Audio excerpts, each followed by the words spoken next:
तो केवंग मुरलीधर ममदीपुर का थोर है। क्यों नहीं का पूछा था वो? भगवान श्री कृष्ण कन्हैया का नाम हो मुरलीधर। तू पूछे तो मंदीपुर वाला के कहते हैं। अब वही बहुत कमी बता वही बहुत कन्फर्म करे के पड़ी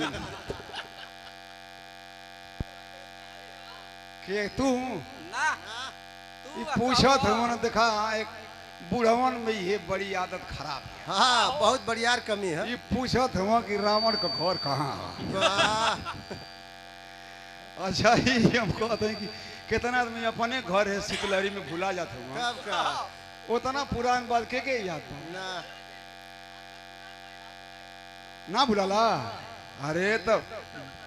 बुढ़ावा पहले को कुल्लतरी केराय रहिला खैले हुआ आजकल के मेहनका चाउर में दम ना खाली उरिया से पैदा होता। हाँ उरिया उरिया उरिया का हाल हाँ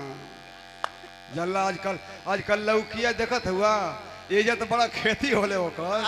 लौकिया आज हेती मुकी रहते ऐसा सुई लागत है कि बियान बिले ये तवत हो जाए। हाँ यही से खैला आ उहे ले जाके टून टून बेचत हो कहत हो कि 50 रुपया का। हाँ यही से गए सौ बनत है।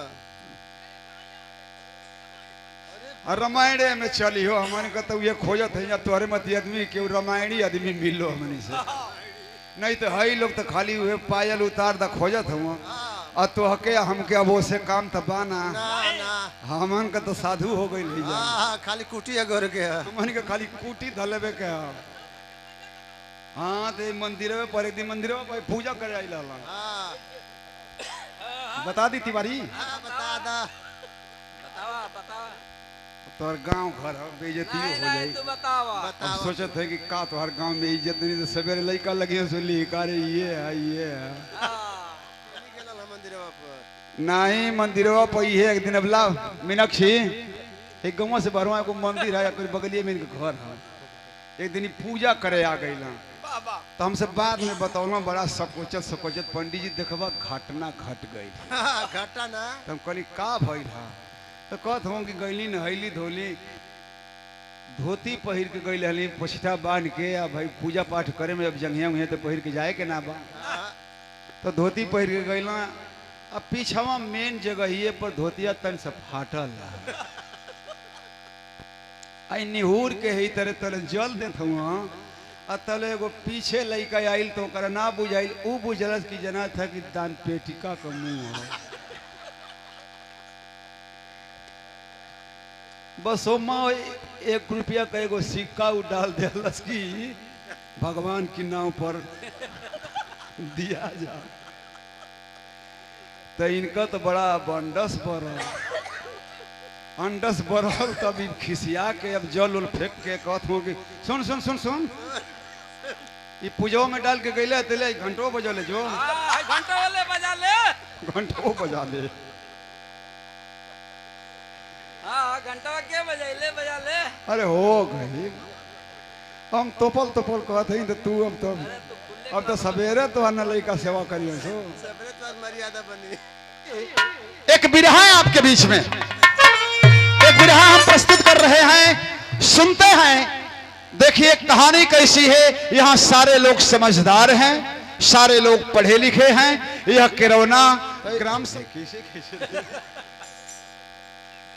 देखा आइए एक में एक बात खाली निकालत बाई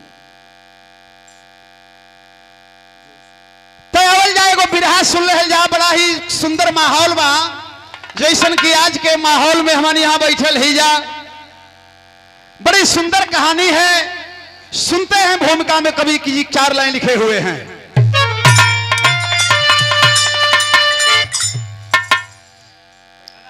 तुलसी जग में 2 बड़े एक पैसा एक राम राम नाम से मुक्ति है पैसे से हर काम। तो पैसा सबका जिंदगी में जरूरी बा हमनों के पैसा खातिर आइल है जा और तो और चलत एगो बिरहा सुन ले जब भैया। अरे हाँ वीरे रस का होई भाई कैसे मास्टर भाई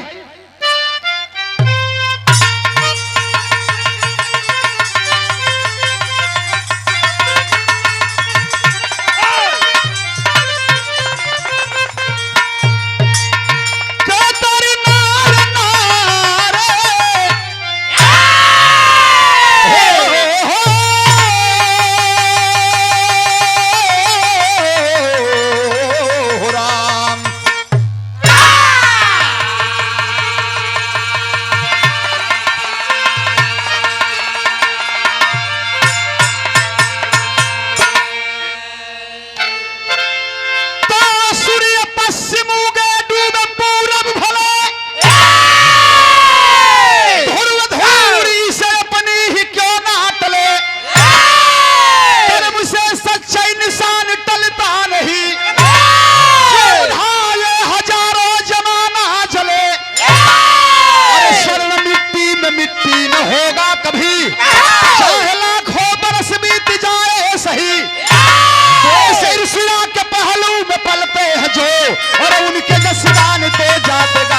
ये देखा सर्वदेव राजभर ए दादा तई ठीक रहल तोहरी लायक ना ठीक है ना गड़ा दादा ताज कहा बा देखा ये पुरस्कार आयल सर्वदेव राजभर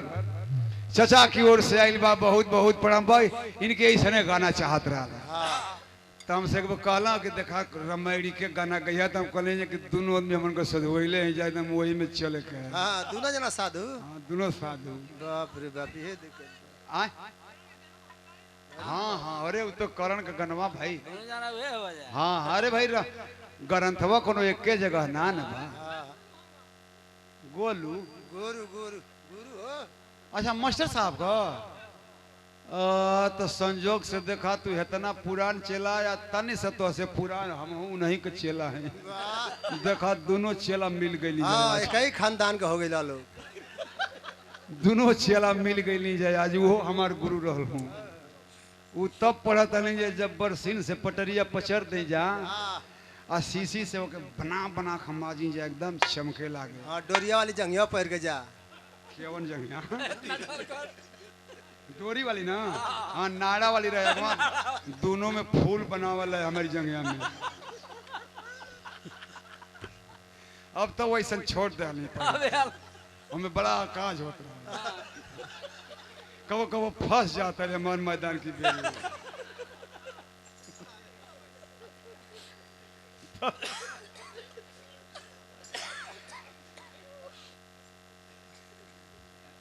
अब रोवा मत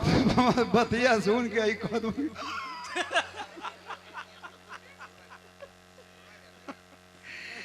रोवत वैसे हूँ जैसे को बूढ़ मेहरारू रोवत रहा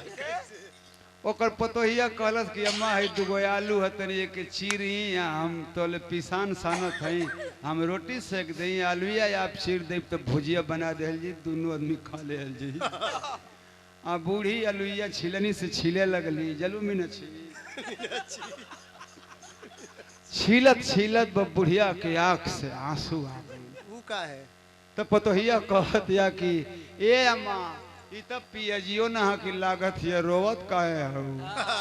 तो कहत है कि देखबू पतोहा जो नलुइया देले हो ना ये लुइया का साइज देखली है तब बुढ़वा का याद आ गई अब ढेर का कह के बाद आप लोग तो खुदे समझदार है